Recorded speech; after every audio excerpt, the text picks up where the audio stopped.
Bismillahirrahmanirrahim. Assalamualaikum warahmatullahi wabarakatuh.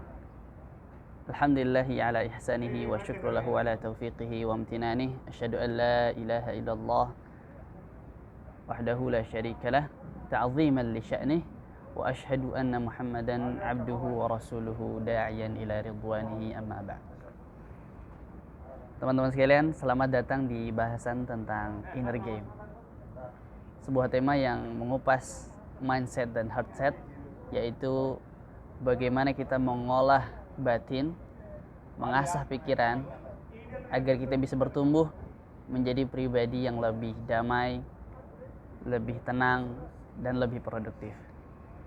Saya Qais Rahmat, peserta Inner Game Life Coach Academy tahun 2025.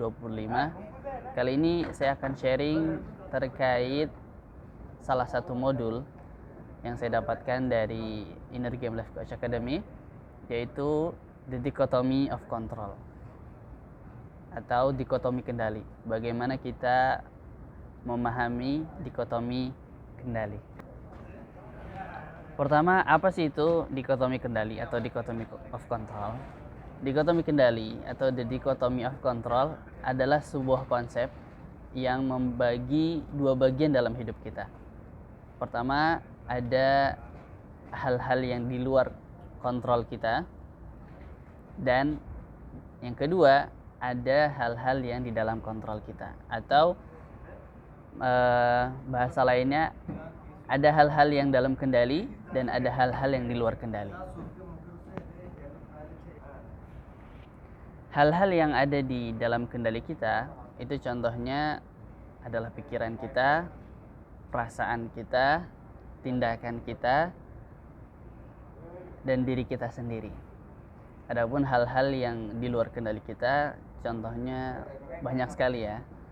Hal-hal yang di luar dari kita, seperti kejadian, kemudian perlakuan orang, cuaca, hasil dari apa yang kita inginkan, dan lain sebagainya. Itu hal-hal yang di luar kendali kita. Agar lebih mudah, coba kita pakai contoh. Ya, contohnya misalnya masa depan. Kita ingin tentunya di masa depan kita ada kesuksesan, keberhasilan, dan hal-hal yang kita inginkan tercapai. Ya, tapi itu adalah hal yang di luar kendali kita. Ya, kesuksesan di masa depan, keinginan-keinginan yang tercapai di masa depan, keberhasilan-keberhasilan yang kita inginkan di masa depan, itu semua adalah hal yang di luar kendali. Karena itu masa depan, kita tidak bisa melakukan apa-apa terhadap masa depan tersebut. Ya, maksudnya kita tidak bisa memastikan masa depan itu kita berhasil, sukses, dan tercapai keinginan-keinginan kita.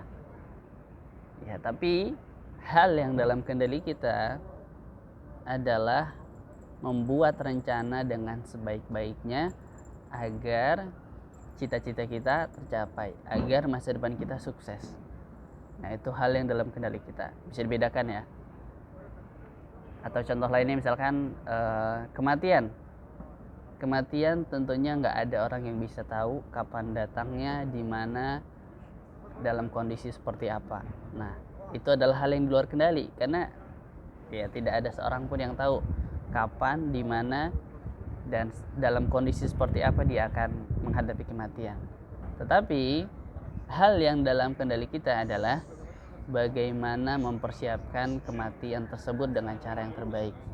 Ya, orang-orang itu dicabut nyawanya, diwafatkan oleh Allah Subhanahu wa taala itu dalam kondisi yang menjadi kebiasaan dalam hidupnya. Maka kita bisa mengendalikan hal yang dalam kendali kita, yaitu membiasakan hal-hal yang baik. Tentunya kita tidak mau dalam kematian kita nanti kita dalam kondisi yang buruk. Ya, maka yang bisa kita kendalikan atau yang ada dalam kendali kita adalah membiasakan hal-hal yang baik agar nanti ketika kematian datang pada kita, kita dalam kondisi yang baik, husnul khatimah. Nah, kenapa bahasan tentang dikotomi kontrol atau dikotomi kendali ini penting? Ya mungkin terlihat mudah ketika kita menyampaikan atau mendapatkan informasi tentang dikotomi kontrol. Ya, tapi mungkin banyak dari kita tidak mudah dalam praktek di kehidupan nyata. Nah, ada satu kisah menarik yang mungkin bisa kita dengarkan, ya, kita ambil hikmahnya agar kita bisa memahami pentingnya dikotomi kendali atau dikotomi of control dalam kehidupan kita. Alkisah, ada seorang bapak dan anak, ya, yang umurnya masih kecil, ya mungkin belasan tahun, itu melakukan perjalanan, ya, melakukan perjalanan atau safar dengan seekor keledai. Di perjalanan ini si bapak menaiki keledai dan si anak menuntun keledainya, sampai akhirnya mereka melewati suatu rombongan, ya. Kemudian rombongan itu ngomong gitu, ya, bilang sesama mereka, tegas sekali bapaknya, anaknya yang masih kecil disuruh menuntun keledai sedangkan bapaknya malah menaiki keledai dengan enaknya gitu, ya. Kemudian sudah lewatlah rombongan itu, si bapak akhirnya bilang ke anaknya, nak, kayaknya kita salah, ya, coba kamu yang naik keledai biar bapak yang nuntun. Akhirnya bertukarlah bapak dan si anak menaiki keledai dan si bapak menuntun keledainya, ya. Kemudian lewatlah lagi seorang rombongan gitu, ya, rombongan lain, bilang sesama mereka, ya, ngobrol sesama mereka, itu anaknya durhaka sekali, ya, masa bapaknya yang menuntun sedangkan dia yang naik keledainya gitu, durhaka sekali anak. Lewatlah rombongan tadi, sudah lewat, akhirnya si bapak bilang lagi ke anaknya, nah kayaknya kita salah, ya, kamu turun aja biar kita tuntun keledainya ini bersama-sama. Nah akhirnya si bapak dan si anak tidak menaiki keledai dan menuntun keledai bersama-sama. Lewat lagi rombongan lain melewati mereka gitu, ya. Kemudian mereka ngobrol tuh sama mereka, ya. Itu kok aneh banget, ya. Masa ada dua orang punya keledai tapi tidak dinaiki, ya, malah dituntun doang. Apa gunanya keledai itu gitu kan. Lewatlah rombongan tadi, sudah lewat. Nah, si bapak dan si anak ini saling menoleh gitu, ya. Kayaknya salah lagi gini. Ya udah nak, ayo kita naiki keledainya bersama-sama. Akhirnya nggak ada yang nuntun untuk keledainya. Si bapak dan si anak naikin keledainya yang kecil bersama-sama. Lewat lagi rombongan lain, ya. Kemudian mereka ngobrol sama mereka, bilang kasihan sekali si keledainya, ya. Udah kecil, bukan kuda, bukan unta, tapi dinaiki dua orang sekaligus, ya. Kemudian lewatlah rombongan tadi, si bapak bilang lagi, nah kayaknya kita salah, kita turun saja. Kemudian si bapak, apa yang dilakukan si bapak? Si bapak ini menggendong keledainya, ya, sampai lewat lagi rombongan lain. Kemudian mereka diledekin, ya, diejekin gitu, ya. Lah, masa keledai digendong, bukannya seharusnya keledai yang ditunggangi gitu. Nah, hikmah yang bisa kita ambil dari kisah tadi adalah kita tidak bisa menyenangkan semua orang, ya, atau opini orang lain, pandangan orang lain terhadap kita adalah hal yang tidak bisa kita kontrol dan di luar kendali kita. Ya, daripada kita menyenangkan semua orang, mending kita fokus terhadap apa yang dalam kendali kita, ya, yang itu bisa membuat kita bertumbuh, bisa membuat kita lebih baik, ya, bisa membuat kita menjadi orang yang lebih baik. Pelajaran yang bisa kita ambil dari kisah bapak dan anak dan seekor keledai tadi adalah kita tidak bisa menyenangkan semua orang. Kemudian opini orang lain, pandangan orang lain adalah hal yang di luar kontrol, di luar kendali kita.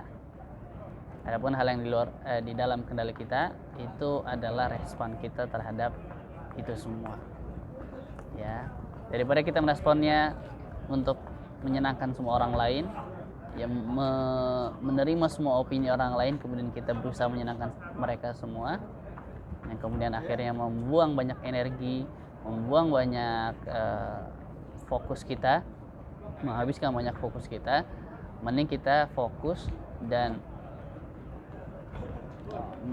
memberikan energi lebih banyak kepada apa yang bisa kita berikan terhadap diri kita sendiri, bukan untuk orang lain. Karena banyak terjadi dalam kehidupan ini, kita ingin dipandang baik oleh orang lain, kita ingin terlihat baik misalkan di sosial media, akhirnya kita FOMO, ya, ikut tren dan lain sebagainya agar kita bisa terlihat baik di mata orang lain.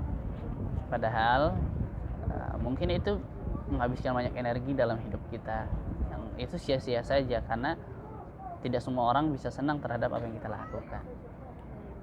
Nah, apakah sudah tergambar ya betapa pentingnya kita memahami dikotomi of kendali, dikotomi of control atau dikotomi kendali, ya, agar kita tidak banyak menghabiskan energi kita dan fokus kita terhadap apa-apa yang di luar kendali kita, ya, yang akhirnya membuat kita capek, membuat kita rugi, ya, rugi waktu, rugi energi dan lain sebagainya.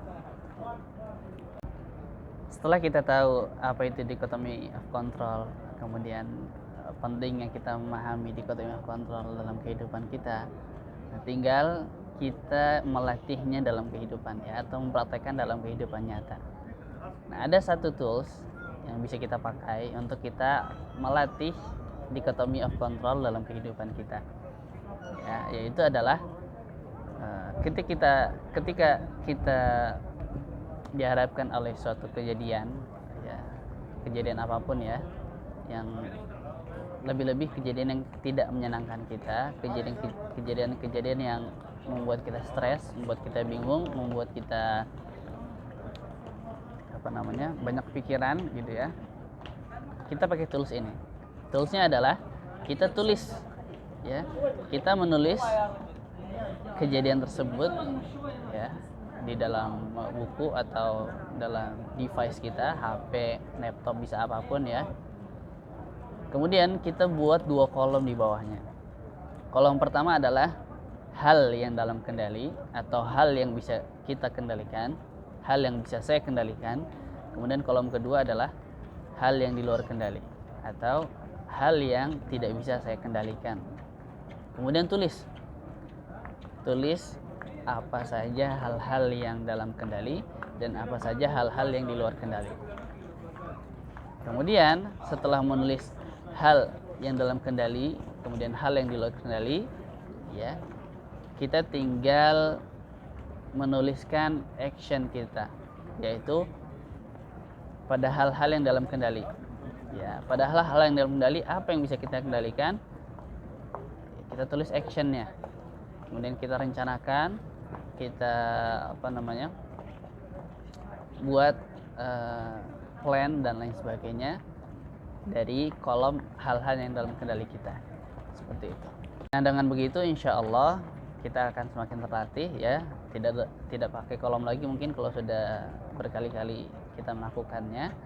Kemudian kita bisa menghadapi berbagai kejadian dengan tenang, dengan lebih santai, ya, karena kita tahu apa yang dalam kendali kita dan apa yang di luar kendali kita, ya.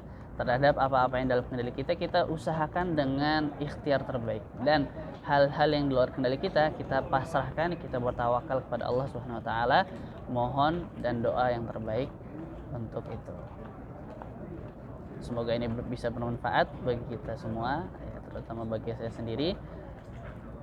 Semoga ada manfaatnya.